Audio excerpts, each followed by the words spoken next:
This news program is proudly brought to you by Smart Start Breakfast Biscuits and Now Biscuits.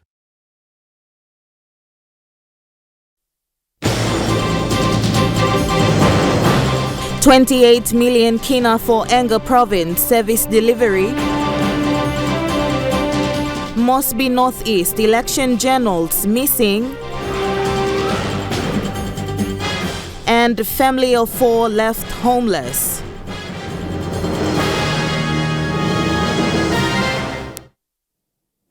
A very good evening. You're watching National EMTV News. I'm Grace Papiali. Thank you for joining us. Prime Minister James Marape was on an official 2-day visit to Enga Province.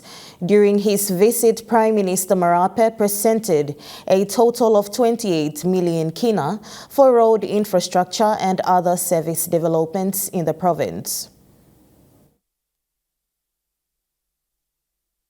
Wapenamanda Open MP and Vice Minister for Works and Highways, Kayok, hosted the Prime Minister's visit at the township of Wapenamanda. The Pangu Party parliamentary leader led a parliamentary delegation consisting of the Finance Minister Rainbow Paita, Works and Highways Minister Solen Mirisim, Wabek Open MP and Health Minister Dr. Lino Tom, Kandeb Open MP and Minister for Higher Education, Research, Science and Technology Don Polye, veteran Enga Governor Sir Peter Ipetas, and Mulbai Open MP Jacob Maki. 5 million kina was presented to start work on the newly proposed Wapenamanda Lower Laibaya Road, while another 5 million kina check was presented to start coffee production and SME registration in the district. Another 5 million kina was presented for the immediate rehabilitation of the Wapenamanda Emmanuel Lutheran Hospital. The Prime Minister also announced an additional 3 million kina to the refurbishment of the Mukurumanda Correctional Service Institution located within the district. In the presence of the veteran Enga Governor Sir Peter Ipetas, the Prime Minister gave 5 million kina for the continuation of work at the Huli Open Technical College and another 5 million kina to start work on the establishment of the University of Enga project. Estagane, National EMTV News. Member for Wapenamanda, Kayok, has plans to build a flyover bridge across a dangerous section over the road in his electorate.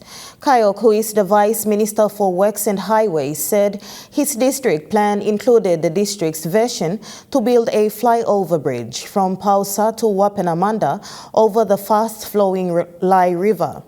Mr. Kayok revealed this yesterday during Prime Minister James Marape's visit to the district. Hundreds gathered at Wapenamanda Station to receive the Prime Minister and to witness the significant occasion in the district.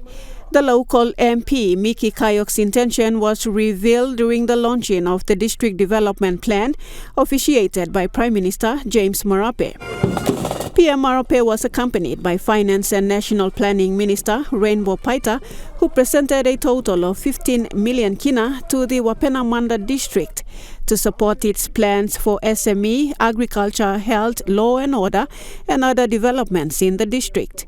When addressing the people there, Mr. Marape supported the local MP's plans, saying it is simple and clear in addressing all levels of development in Wapenamanda. Thank you for becoming the first district, Lord Papua New Guinea, Lord this 11th term of Parliament, Lord come up with the district plan Areftumas. Lord me Hamamas was the plan. Let me make it clear what I'm working, Lord holding him accountable. Local MP Kayok thanked the national government for providing additional funding to help implement the district's plans. One of his plans is to build the flyover bridge. Local MP Kayok said there have been nasty accidents along the cliff where the road was narrow, and this bridge would reduce the risks. So you people, you thank you, Lord. Ogara line lo kumbiam kam, ogara line lo. Why back come all get a parent here, you blow get a come, lo embrace him this la boom blow you mean support staff, Mi amas lo lugim yublana. Mi amas lo togolsem. Government can stop yeah finish now. All give you money. We will continue to develop Wapenamanda. It is understood Mr. Marape and his delegation spent the night there and returned to Port Moresby earlier today. Lindy Suharupa, National EMTV News. A national court order was issued to retrieve documents stored in the container used in the 2022 national general election for the Moresby Northeast electorate. The container was opened yesterday by the Electoral Commission. This is in relation to a disputed written for the Port Moresby Northeast Open electorate filed by the petitioner Alfred Andapanga, challenging first respondent, the sitting member for Moresby Northeast John Kaupa, and the second respondent, the Electoral Commission of PNG. Election petition number 85 of 2022 for petitioner Alfred Andapanga has received 3 court orders sought by Justice Joseph Yagi on the 29th of December 2022. The orders are that the trial date is fixed for hearing on the 1st to the 30th of June 2023 at Waigani. Secondly, the Electoral Commissioner Simon Sinai shall personally ensure that the electoral documents stored in the container be retrieved and given to petitioner Alfred Andapanga and respondents by the 23rd of January 2023. And the court matter is adjourned to the 28th of February 2023 at 9:30 a.m. for further status conference and the issues of joint trial by the other 2 petitioners, Diane Unagi and Peter Dominic. Yesterday saw the 3 petitioners of the Moresby Northeast electorate and police personnel and the Electoral Commission representatives present at the site to witness the opening of the container believed to contain the documents sought after.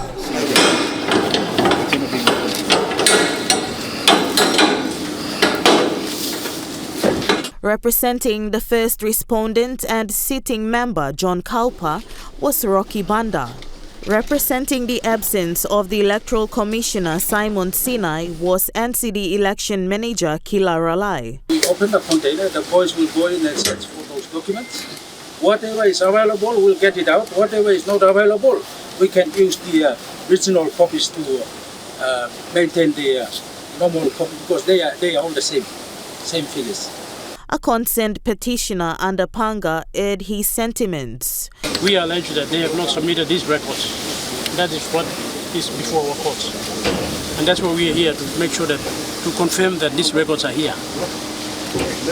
And now we will make sure that go into this container to find out whether that box is to confirm that it's there or not. And if it's not there, then it's not there now. Upon opening the container, no documents were found in the container. As Papua New Guinea is faced with a ban on chicken imports from Australia and Asia, effective as of January 6th, the Minister for International Trade and Investment, Richard Maru, has highlighted possibilities of locally producing chicken feed in the country. Good afternoon. In a recent ministerial visit to Singapore, Minister Maru has been asked on whether Papua New Guinea can export chicken to Singapore. Maru highlighted that the country is not ready for that as yet, as all productions of poultry and livestock depend heavily on feed, which PNG is a major importer of. The Trade Minister shared his vision on how feed productions could be heavily utilized and rapidly processed because he said PNG has the potential. And our government is keen on bringing in major feed producers to produce feed in one of our economic zones. So PNG is able to reduce our cost of production and become a net producer of chicken to the world. In light of Police Commissioner David Manning's declaration of 2023 being the year dedicated to law and order, all provincial police commanders, including regional commanders, gathered for a week-long conference to assess and to plan their policing plans for this year. MTV News spoke to some of the PPCs who attended the conference about issues affecting their province and their plans in addressing them this year onwards.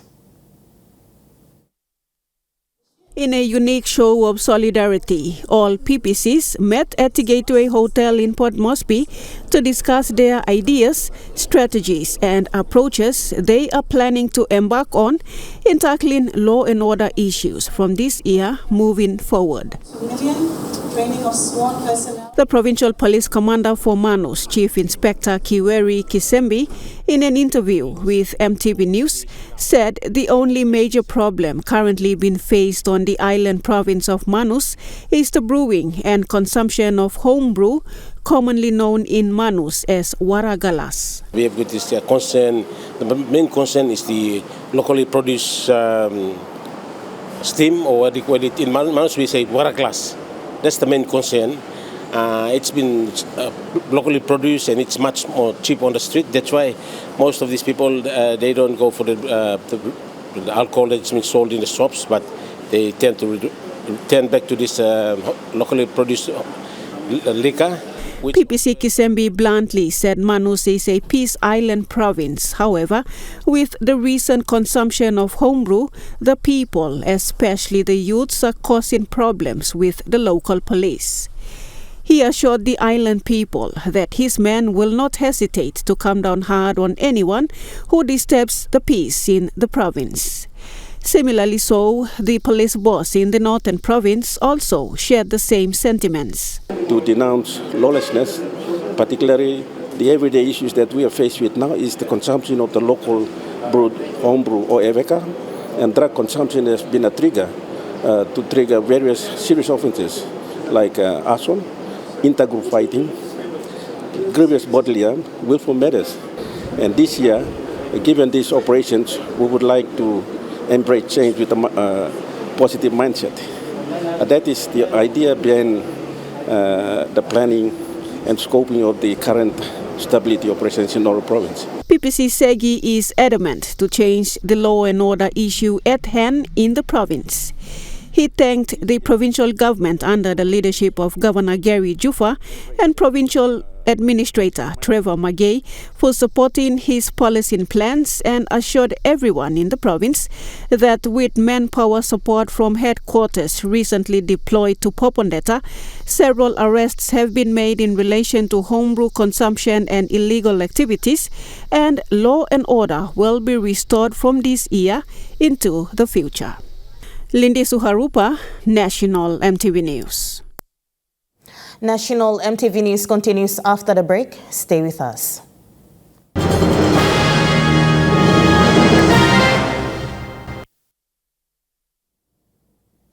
Welcome back to National MTV News. Students are encouraged to get enrolled at the flexible, open and distance education centers throughout the country, as all the costs have been met by the government. Secretary for Education Dr. Uke Kombra made this statement recently. It was also made clear on the floor of Parliament by the Education Minister Jimmy Uguro after a question was raised by the member for Wow Warrior, Mash Narewek. For those students, secure a place to continue on in the formal education system have been encouraged by the Education Secretary Dr. Uke Kombra to get enrolled at flexible, open and distance education centers. The government has taken the initiative to pay 100% fees for those who will be enrolled this year at 4 centers throughout the country.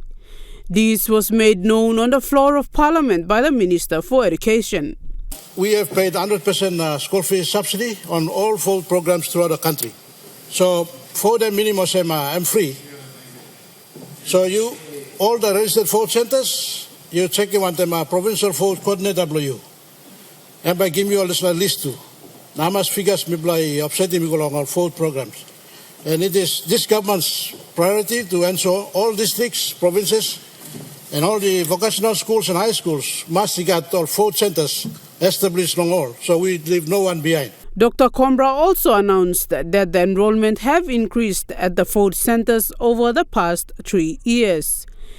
You have the opportunity now to go into food. Our enrollments have increased from 33,000 in 2020, 21. In 2021 it has gone up to 50,000. Last year it went up to 70,000.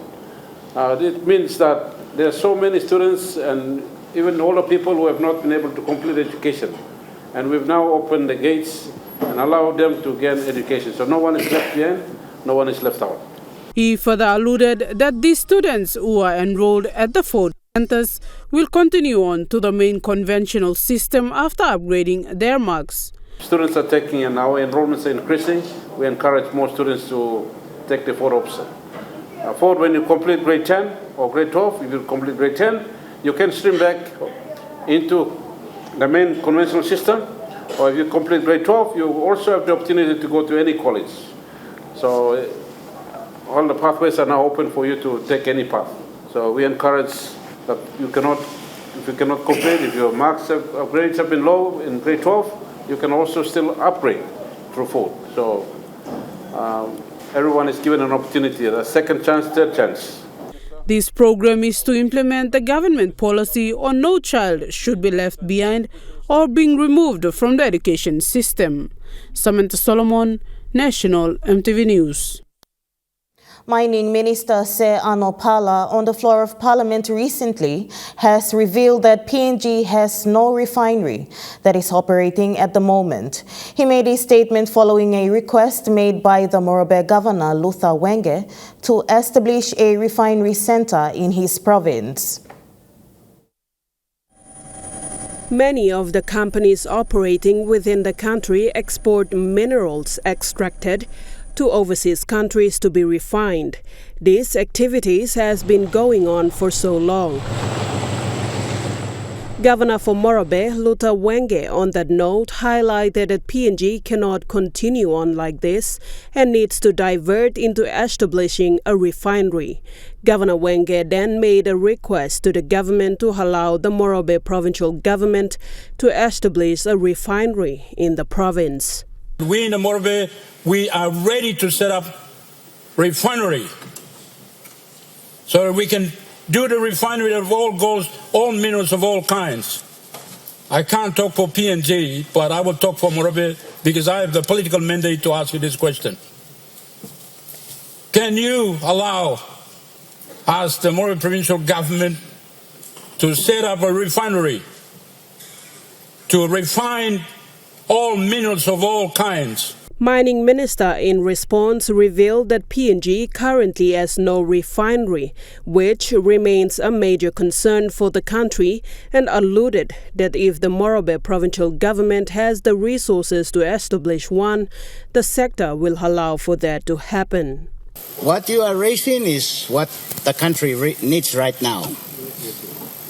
So, Governor, if you have the resources, if you have the organization and the corporate structure, and you are ready, I will allow you to set up a refinery. Because right now, there is no refinery. I understand in Indonesia there are about 20 refineries. And they don't allow the minerals to be sent overseas for refining. So it is important that somebody who is willing with the resources, structure, come forward, we talk, and I will give it to you. Governor Wenge also requested permission from the mining minister to allow the provincial government to carry out the exploration exercise. We have to do it ourselves, and we're going to conduct exploration in relation to gold or all the minerals and exploration in relation to oil and gas. I now ask you, Mr. Minister, would you grant us the permission by law or consistent with the law to allow us to do exploration of minerals of all kinds in the province of Marape?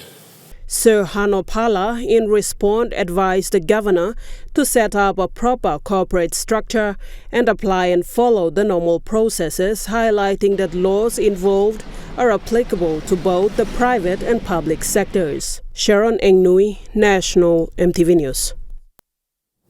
During question time in Parliament on Wednesday, Northern Governor Gary Jufa queried about provincial and district function powers. He said the national government must support the decentralization of functions away from Waigani and to the provinces so respective governors can have greater control of issues happening in the provinces and districts. A vocal Governor Jufa on the floor of Parliament said one such area that requires utmost transfer of powers to the provincial government is finance. He further added that once provincial governments have full control of its finance, provinces and districts can function effectively as they ought to. Governor Jufa said the challenges posed by a dysfunctional provincial treasury office are impeding developments in the provinces. We have to deal with unqualified officers who take leave, disappear whenever they feel like, bank reconciliations which are not done for months, financial reports which are never delivered in a timely manner. And these erratic stop-start efforts are impeding development in provinces. Governor Jufa then posed his question to the Minister for Finance and National Planning, Rainbow Paita. When are these functions going to be decentralized? Is there a plan for decentralization? And if so, when? When can we know about this plan and how can we move it along so that provinces and in fact districts can function as they ought to instead of being held at ransom by public servants? In response, Mr. Paita said district finance managers are already on the ground in each province to carry out their responsibilities at the district level. However, provincial finance managers and governors in all provinces must collaborate and work in unison for tangible developments to be evident at the provincial level. So to the districts, that function has already been devolved from Waigani to district governments. Now, in respect to provincial governments, through this question, I think most governors and members, when there are issues to do with the capacity and the ability of provincial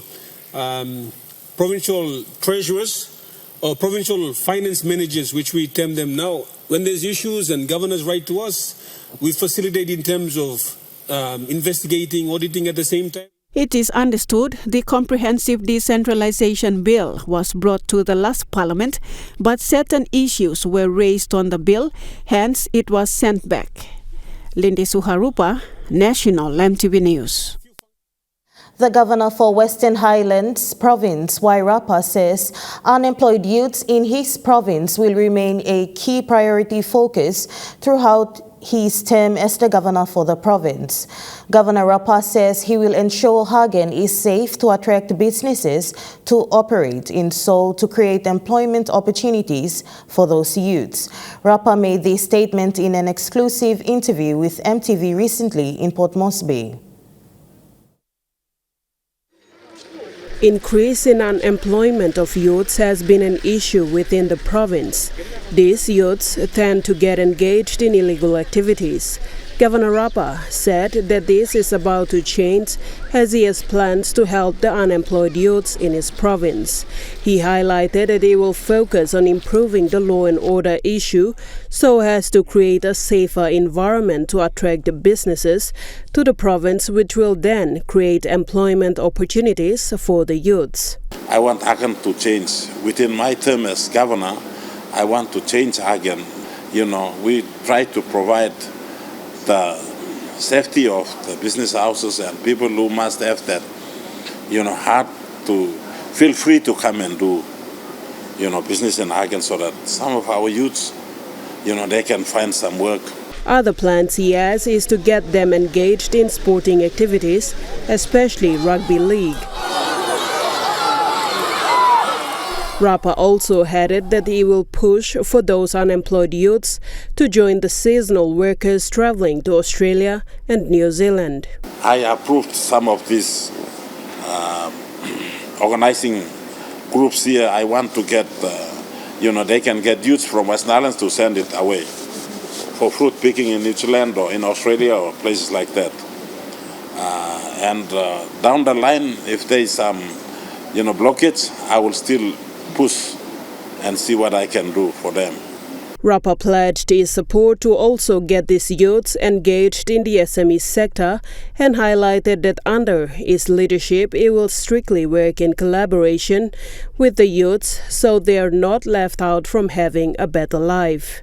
Sharon Engnui, National EMTV News. A family of 4 at Hanuabada village lost their home after strong winds and heavy rain stormed Port Moresby on Thursday. Today, EMTV News was on ground to see where the family is at and how they are settling in at their community.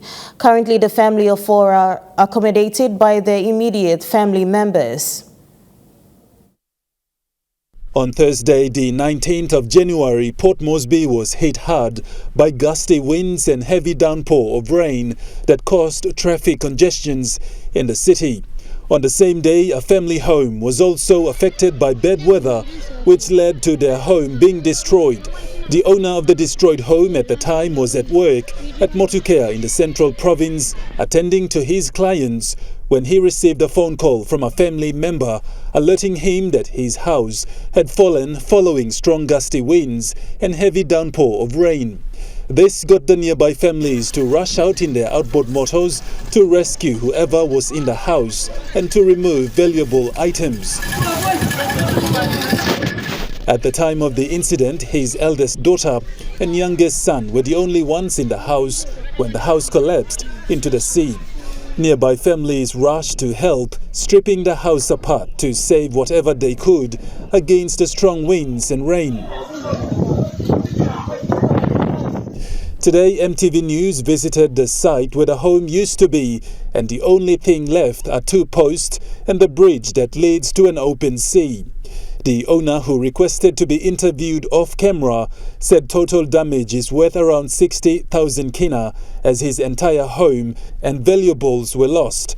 Right now, the family is accommodated by their close family members. Godwin Eki, National EMTV News. The Chief Executive Officer for Barrick Gold Corporation, Mark Bristow, has urged all PNG parties involved in the Porgera mine reopening to complete the process by the end of the first quarter of 2023. He said this upon his quarterly visit to all Barrick-owned and operated mines. Mr. Bristow met with Prime Minister James Marape, Mining Minister Sir Anopala, and State Enterprises Minister William Duma, and other parties involved in the negotiation process for the reopening of the mine. He says delaying the restart of the mine is not in any stakeholder's interest. Barrick is ready to start the process of reopening the mine. What is needed is equal urgency on the part of all the other parties to resolve the remaining issues. While waiting for the restart of the mine, he also urges the government authorities to take necessary actions to restore essential government services to Porgera, as it has been affected by the national general election. National EMTV News continues after the break. Stay with us.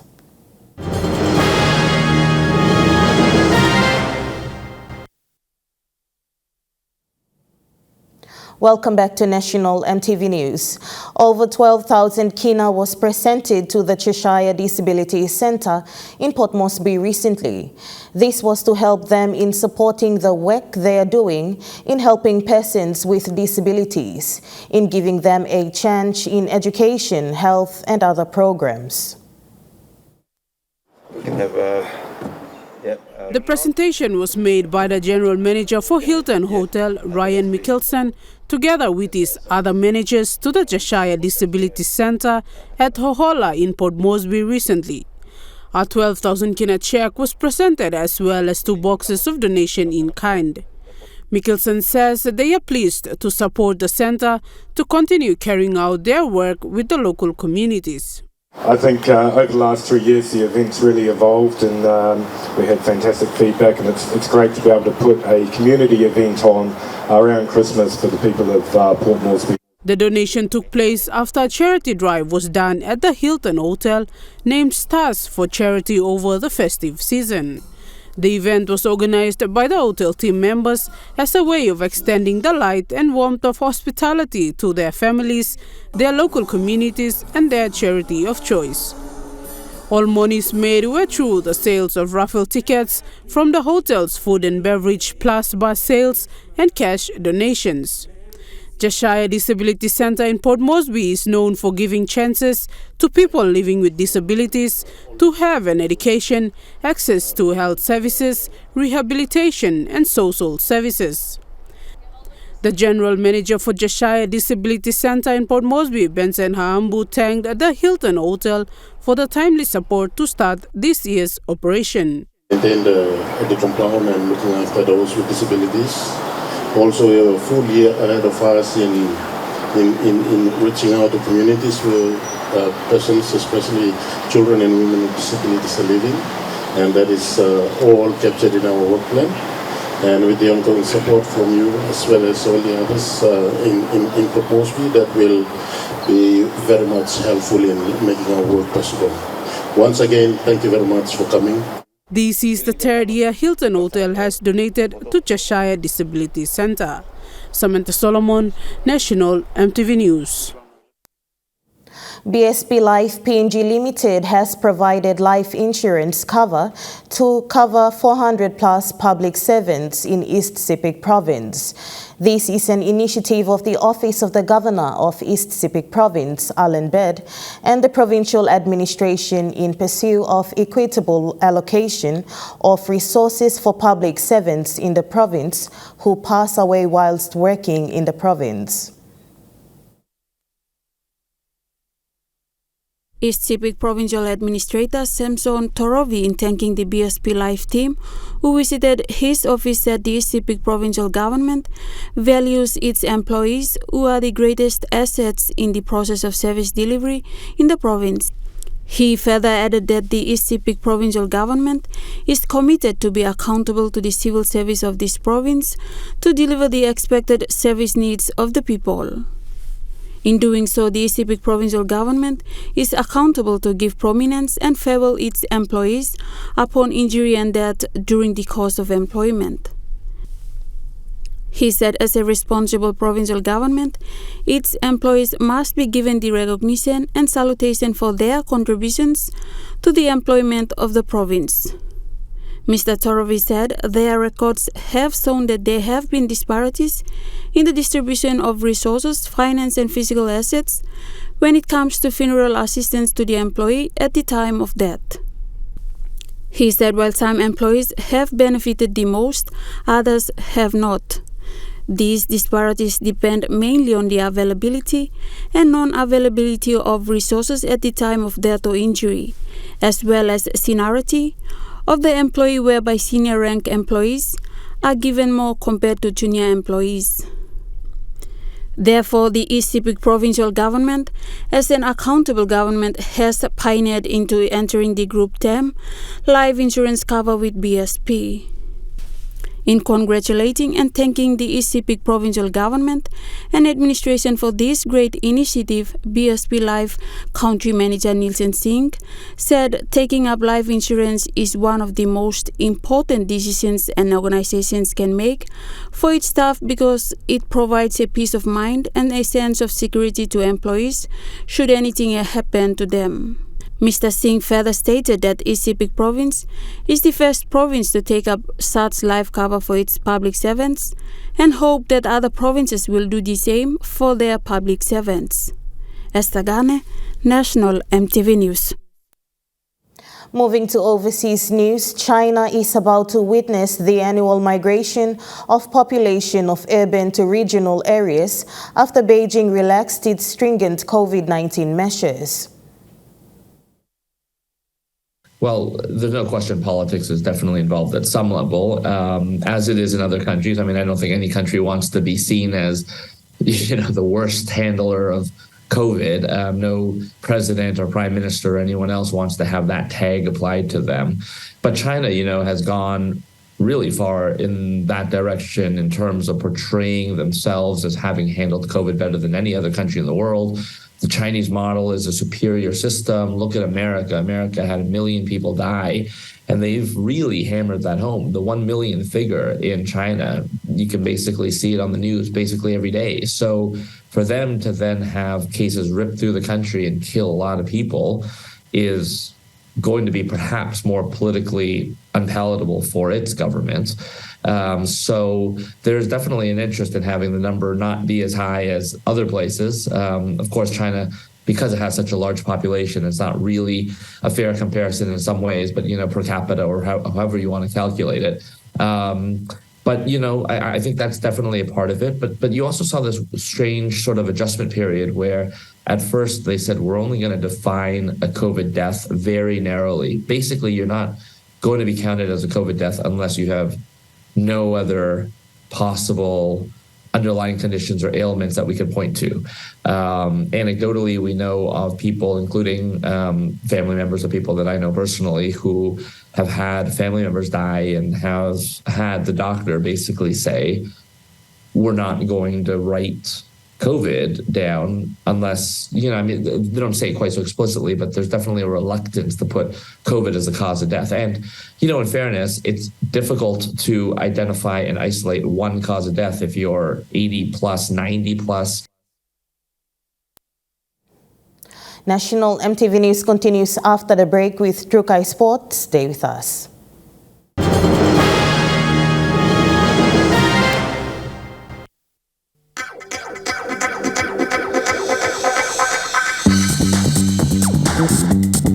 Trukai Sports.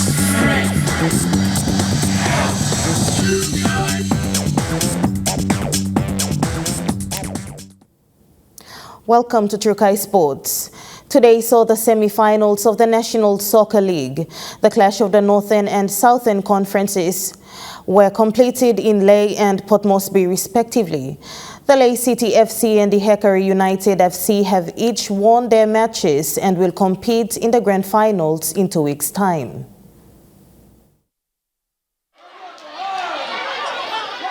In the semi-final clash of the Southern Conference of the men's NSL saw a tightly contested game between the Hickory United FC and the Gulf Comara FC.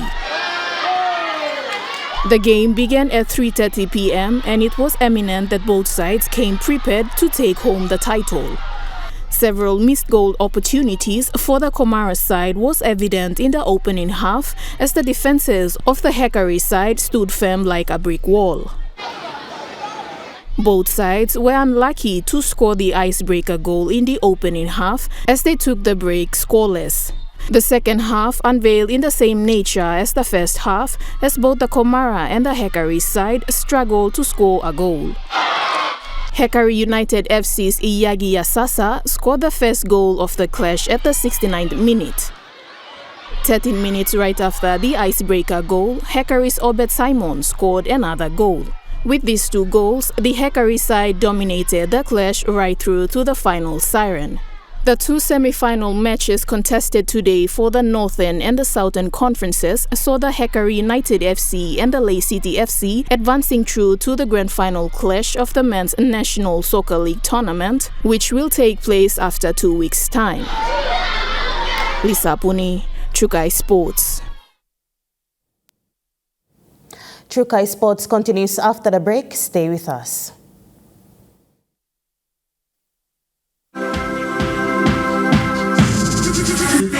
Trukai Sports. Welcome to Trukai Sports. The NCD Governors Cup will play its washout games tomorrow at the Moresby South Stadium. This was announced by the tournament director, Dago Rarua, today. Tomorrow at 12:30 p.m., the Moresby South Stadium will see the Capital Macaus challenge the Riders Namona in the opening clash of the washout games. At 1:30 p.m., the Surrey Hawks will go head-to-head with the Coney Texas Reds. For the last washout games, the Northern Reds 2 will battle it out with the H6 Knights to wrap up the day. The tournament has been on hold for 2 weeks due to wet weather conditions experienced during that period of time. The tournament will head straight into its semi-finals after these washout games. Lisa Puni, Chukai Sports. And moving on to overseas sports, Australian Olympian Peter Ball denies taking a banned substance after being suspended following a positive test for APO. The Commonwealth Games finished fourth at the Tokyo Games in the 800 metres, so provisionally suspended after returning a positive result for EPO in a test taken in October. He denies taking a banned substance. He says he's shocked as well, and he remains hopeful that he will be exonerated. He has requested the analysis of a second or B sample will take place, which will be next month. And that ends Trukai Sports. The Money Plus weather report is next. Stay with us. Trukai Sports.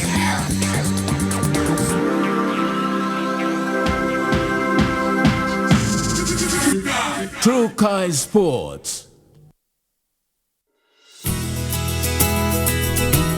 This weather update is proudly brought to you by Money Plus. With you always.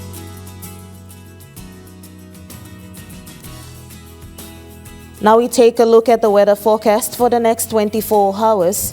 In the southern region, Port Moresby City, cloudy periods with few showers and thunderstorms. Daru, cloudy periods with some rain showers and thunderstorms.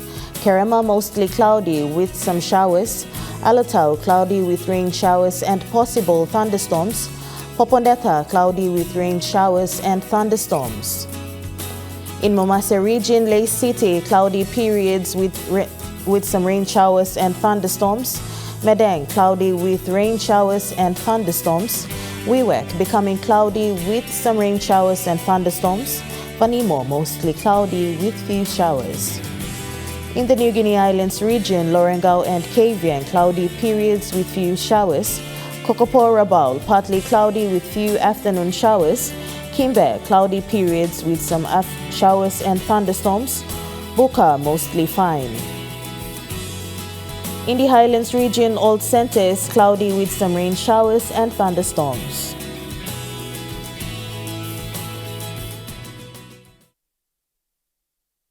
The weather update was proudly brought to you by Money Plus. With you always. And that wraps up the news, sports and weather for Saturday, the 21st of January 2023. From the entire news team, pleasant viewing. Bye for now.